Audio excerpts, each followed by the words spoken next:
Mini-Me is such a troublesome dog. He's a fucking brat. It's weird because, like, Chihuahuas have always been portrayed as aggressive little terrorist dogs, but he's maybe the most submissive dog I've ever seen in my life. He's, like, embarrassing. Like, I feel bad for him just, like, watching him exist in the world that we inhabit. Like, he's completely inept at everything. Like, if you catch him in the act of doing something he's not supposed to, he'll lift one of his legs up and, like, tilt his head away from you, like, at a 90-degree angle facing away from you. So you're 3 o'clock, you're 9 o'clock, and he side-eyes you. And he's just doing this stupid fucking pose. He knows he's in trouble, but he won't even look you in the eye. He side-eyes you. And then when we first got him, like, he would get scared if you had, like, any sort of bass in your voice whatsoever. He would be terrified to the point of rolling over on his back and pissing on himself.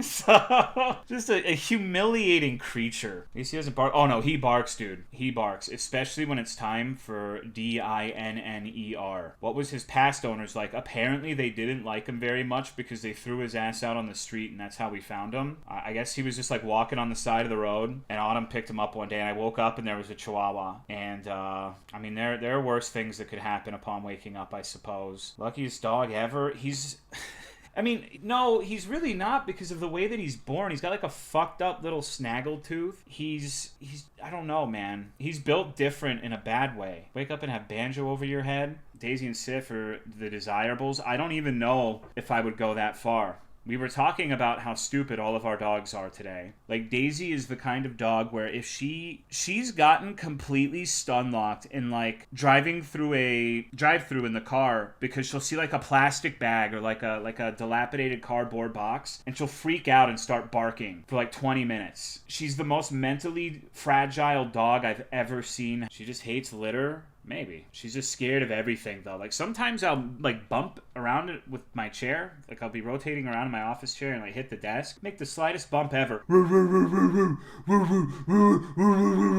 She's a sweetheart, though, for the most part. But, I don't know, dude. I think the smartest dog is probably Banjo, surprisingly enough. But that doesn't necessarily mean he's smart, you know? Perfect, but she's... Yeah, I mean, I don't think she's perfect. Like, she's gotten really, really cranky in her old age. She starts, like, biting, not biting, but barking and, like, rah, rah, rah, rah, rah, at the door if another dog has the audacity to walk past the door just because she really doesn't want anyone in the room except for her. Is Sif smart? Yes, but she's belligerent. She's in charge? Yes, but she's got, like, her and Daisy vie for Supreme Ruler title, basically. I think the most aesthetically pleasing creature in all of God's creation is the orca, the killer whale. The smooth, slick black with the bits of white is Cash Money Records. One of the cleanest looking animals ever. And so, because of orcas, I really like black and white. What about cows? Cows are too chaotic. They're not... The orca is the closest thing nature has made to a Lamborghini. Like, it has different colors, but it's very... Because of the way they evolved the fake eyes, it looks very deliberate. It looks like a paint scheme rather than just, like, random spots on a cow or a Dalmatian, you know? And yes, I understand it's not the same on every single orca and there are variations. I also know that most of them have a dark gray patch behind their dorsal fin, so they're not even two colors. They have three, but it just looks so nice. About the sloth bear, those things are scary looking, but I like them. No, let me see if I can find a picture of it. It's hard to see in some of the photos, and it's hard to see in person unless you get really close, but they do have, like, here, this is a really good fucking example of what I'm talking about right here. You can see it, like, right behind the dorsal fin. There's kind of like a gray spot. And that's common and normal. I also, this is a little thing, but I really like, in addition to the false eye, I like how the real eye breaks the line of the head just a little bit. It almost looks like, I don't know why it's so pleasing to me. Yeah, I like orcas. I wanted to be a marine biologist, can you tell? I remember when I was a kid, going to SeaWorld was like Valhalla, dude. It was like the promised land. I remember, I think the first crush I can recall was I went to SeaWorld when I was like 5 or 6, and there was this orca trainer that I thought was the coolest person ever. I had a crush on her.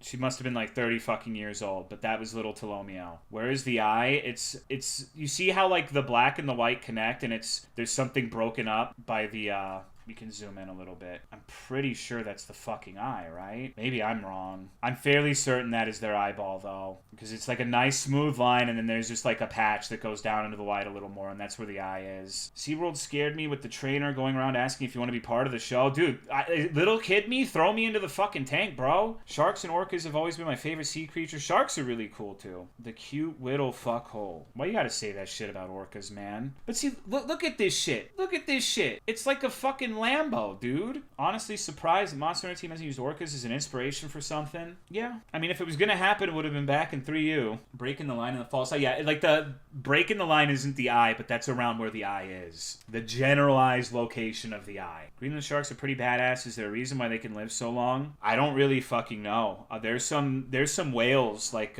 bowhead whales, I think, that they estimate can live over 200 years because they'll have like random harpoons from like the Civil fucking War in them or whatever the fuck. I think they have low metabolism. I think Kid's right about that, but I'm not really sure the science behind it. But I'm gonna, since we're talking about Greenland sharks, I am gonna bring up, this is one of the most cursed animals on God's green earth. I think these things may be the strongest argument against something we were talking about yesterday, which was biological immortality. Let's see if you can see why. This picture says it all, whether you realize it or not. This is like a common bit of trivia knowledge, but almost all Greenland sharks have worms in their eyes. They have parasites living in their eyeballs that make them blind. You can literally see the worm in the picture. Like, they get so big, you can just view them. So, just like a fucking blind old shark at the bottom of the sea. Got worms in your eyes. You're playing the worm game. It's so derpy, it's kind of cute. That is horrible. Yeah, they're sleeper sharks. They call them sleeper sharks. Little fuckers that can sit at the bottom forever. Does the worm even provide anything? I don't think so. Sense where they are? Maybe something current related? Well, they have I cannot fucking remember the name of it for the life of me. It's like the ampulla of Lorenzi or something. I'm messing it up, but it's like the organ that allows them to detect like electric currents and shit. Ampullae of Lorenzini is what it's called. It's how they can detect like motion in the water and everything. So the eyes are not necessary. Like, a lot of sharks have really dog shit eyesight anyways. So frigid water plus high pressure equals crazy low metabolism. Be cooler if they then see through the worm eyes. How would that work? That kind of reminds me of, like, I one day want to take my eyeball in my right hand and pluck it out without severing the optical nerve. I want it to hang and dangle from the socket in a way in which my left eye is fitted normally. It's set in the normal position, but I want my right eye to be facing directly down towards the ground so my brain wouldn't be able to combine the two images. I wonder what that experience is like. Don't throw bricks at me, okay? Well, I mean, it's not... I don't literally want to do it. Like, I don't want... Like, that would kind of hurt, but I've always wondered what that would feel like. Nothing you've ever said has made me more uncomfortable. Chickens and most prey have to deal with two images all their life. We can call it taking the chicken pill. Or glasses. No, I don't think you understand. That's not what I mean, though. Like, because your brain, even if you're looking into a mirror, your eyes are in the right place, and so the machinery in your brain that allows it to combine the imagery you're seeing is presumably still working as normal. I'm talking about disrupting that mechanic of the brain and trying to get it to deal with eyes completely in the wrong spot. Have you heard of people who had their left and right brains severed from each other? Yeah, I'm pretty sure those are Kingdom Hearts fans. He showed a word to one of the eyes and found the split brain people could only remember the word they saw with their right eye. Next, Barry showed the participants two different objects, one to their left eye only and one to their right eye only, and asked them to draw what they saw. Participants drew what they saw with their left eye and describe what they saw with their right eye. But I want to experience it. It's like Kid Pro Quo was saying yesterday. I'm not arrogant enough to accept that. I have to live it. Unique way of representing a new color that doesn't exist. Entire movie is black and white, and color is represented by purple. You ever think about how there's a distinct possibility that we all have the same favorite color? Regardless of what you answer, someone's purple might be pink, and maybe red is actually all of our favorite colors, but what we see as red is maybe someone's pink, maybe someone's yellow. So maybe we all like the same colors. Purple is not a real color. Nobody likes orange. We all see the sky as blue regardless of how we see it. We mostly all say blue. Real answer is blue anyways. So my favorite colors probably I like black, white, and silver. I'm very boring. I don't really... I guess if I had to pick like an actual like colorful choice, I have a very strange answer. I really like cyan. I think cyan is a very aesthetically pleasing color. I think that's a good one. Proven to be the most popular color. Is it really? Secondary colors are the best. And I have a completely fucking brain dead reason for liking it too. In MechWarrior 4, the coolest mechs, like they looked so fucking cool if you gave them the cyan paint scheme. Like the Mad Cat Mark II in cyan, mwah, so fucking good. And I've been a fan ever since. Gassed and pointed at Keel because his favorite's also cyan. I'm telling you, bro, but like we've already come to the conclusion that it's everyone's favorite color, even if we know it is something else. Got a message asking if I wanted to send the last message because it was offensive. Yeah, Twitch does that now. Apparently, they do it with the word "come," according to my chat. Like there was someone saying they couldn't say the word "come." We live in the Twitch nanny state. How embarrassing, right? I completely made that up, and I just wanted to like get all of you to say "come."